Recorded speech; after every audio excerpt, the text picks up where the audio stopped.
The Xinthian Council had made a critical error in judgment, and now the entire galaxy knew about it. It began innocently enough. The Xinthians, an ancient and proud species with a homeworld they called HFY Prime, had invited humanity into the Galactic Collective as a full-fledged member.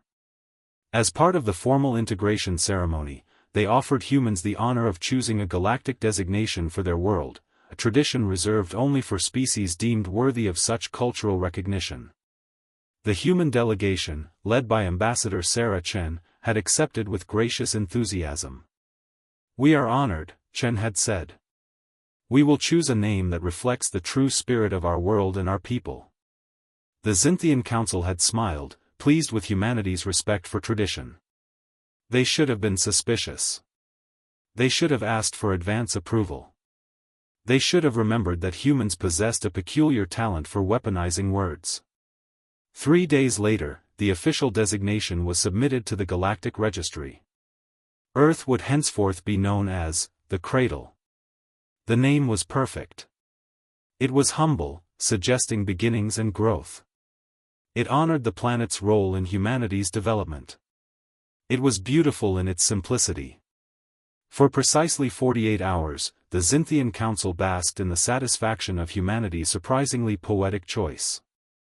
Then the humans began using it differently. "Welcome to the Cradle," human diplomats would say to visiting dignitaries. "Come see where we were born and where all the galaxy's problems were solved by simply being smarter than the last solution. The Cradle taught us everything," human scientists would declare in lectures. "Every problem has a solution because our world forced us to find them. We didn't inherit our knowledge, we earned it in the Cradle."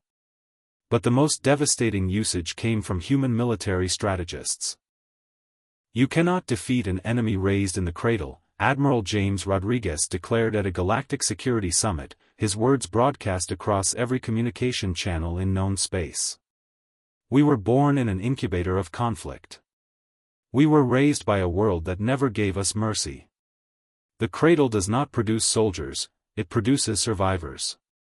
Within weeks, every species in the galaxy had caught on.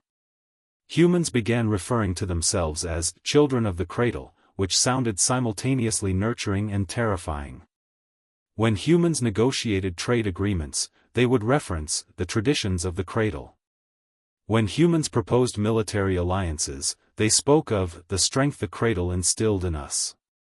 The Xinthian Council realized too late what had happened. By giving humans the power to name their homeworld, they had inadvertently given them a propaganda weapon of staggering proportions. Every reference to the Cradle became a reminder that humans came from a harsh, unforgiving world that had shaped them into beings of extraordinary resilience and determination. Other species began making their own observations. "The Cradle produced philosophers and warriors alike," noted the Krell delegation, with obvious respect. "From the Cradle emerged a species that refused to accept limitation," added the Valerian ambassador. "The Cradle's children are impossible to intimidate," observed the Silix collective, their crystalline forms pulsing with what might have been admiration or concern. The Xinthians watched their carefully maintained cultural hierarchy shift before their eyes. They had offered humans a symbolic honor, expecting gratitude. Instead, humans had weaponized that honor into a narrative that elevated their status across the entire galaxy. At an emergency council session, the Xinthian High Chancellor turned to Ambassador Chen with barely concealed frustration. "You manipulated us," the Chancellor said flatly. "You took our gift and transformed it into propaganda."